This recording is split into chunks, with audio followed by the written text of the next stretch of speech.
बढ़ूं, दूर दूर करो तो जाऊं, जो राखो तो ही रहूं, जो दे वो सुख।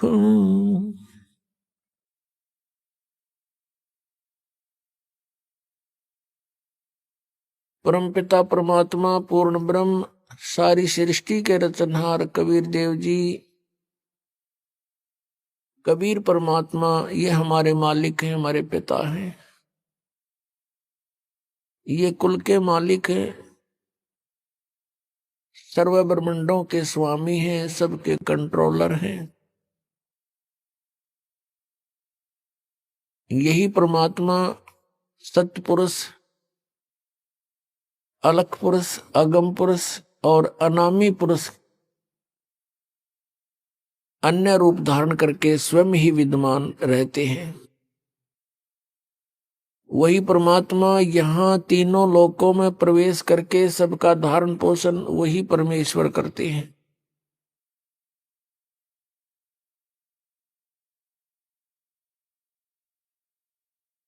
हम काल के लोक में रह रहे हैं और यहाँ काल का लोक है तो शांति नहीं रह सकती प्राणी को। यहाँ कोई भी प्राणी सुखी नहीं है। हम दूर के ढोल सुहावने लगते हैं, हम दूसरों को सुखी मान लेते हैं, जिसके पास एक कार हो, कोठी हो, अच्छी पोस्ट हो, थोड़ा सा धन हो। ये सुख नहीं, ये सुख नहीं है, क्योंकि हमने सुख देखा ही नहीं है। 21 ब्रह्मांड में आग लगी है और कृत्रिम बाजी सभी ठगी है।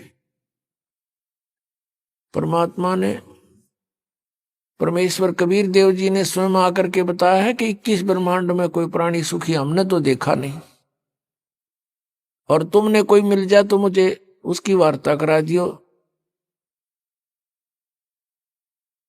तो पुण्यात्माओं,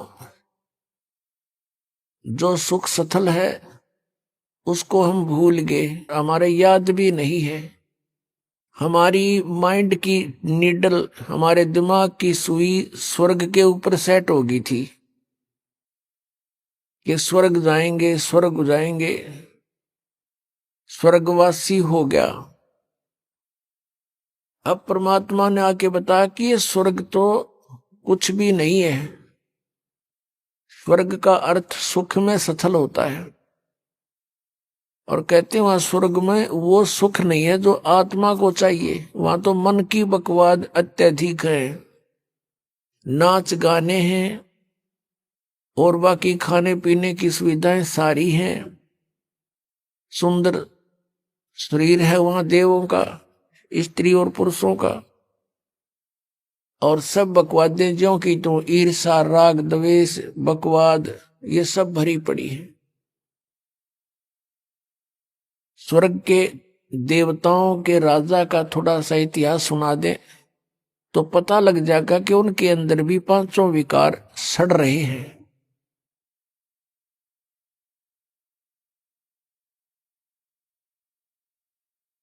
स्वर्ग का राजा इंद्र है, उसके गुरु थे गौतम जी, ऋषि गौतम, और गौतम ऋषि की पत्नी अहिला अपने गुरु की पत्नी के ऊपर वो इंद्र स्वर्ग का राजा आसक्त हो गया, और यहां तक बकवाद कर ली उसने। गौतम ऋषि सुबह सुबह स्नान करने जाया करते थे, उस समय अलार्म का कार्य मुर्गा करता था।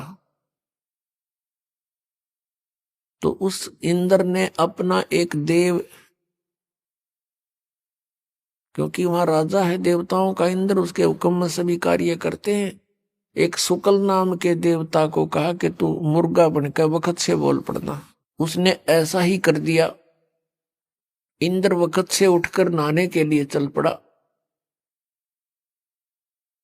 पीछे से गौतम ऋषि का रूप बनाकर वो अहिला के पास पहुंच गया। अपने आत्माओं, अब ज्यादा कथा सुनाने की आवश्यकता नहीं यहाँ की। उसको हम स्वर्ग कहते हैं, स्वर्ग के राजा का ये कैरेक्टर है, तो अन्य देवताओं का कैसा होगा।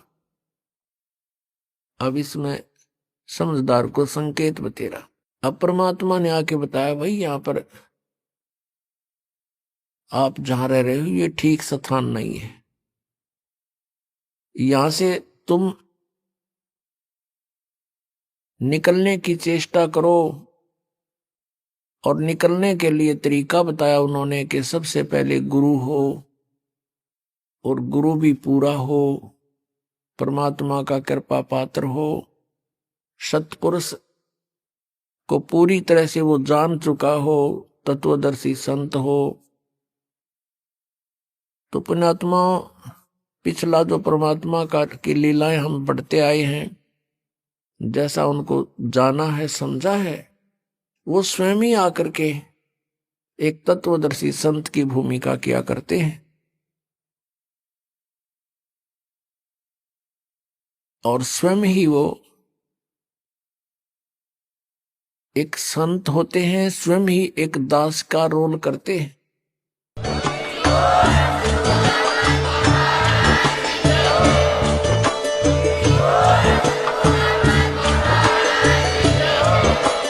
आप सुन रहे थे जगत गुरु तत्वदर्शी संत रामपाल जी महाराज जी के मंगल प्रवचन। अधिक जानकारी के लिए विजिट कीजिए हमारी वेबसाइट www.jagatgururampalji.org। संत रामपाल जी महाराज जी के शुभ आशीर्वाद से पूरे विश्व भर में 500 से भी ज्यादा नाम दीक्षा केंद्र हैं, जिन पर संत रामपाल जी महाराज जी द्वारा ऑनलाइन निशुल्क नाम दीक्षा दी जा रही है। अपने नजदीकी नाम दीक्षा केंद्र का पता करने के लिए संपर्क करें 8222880541।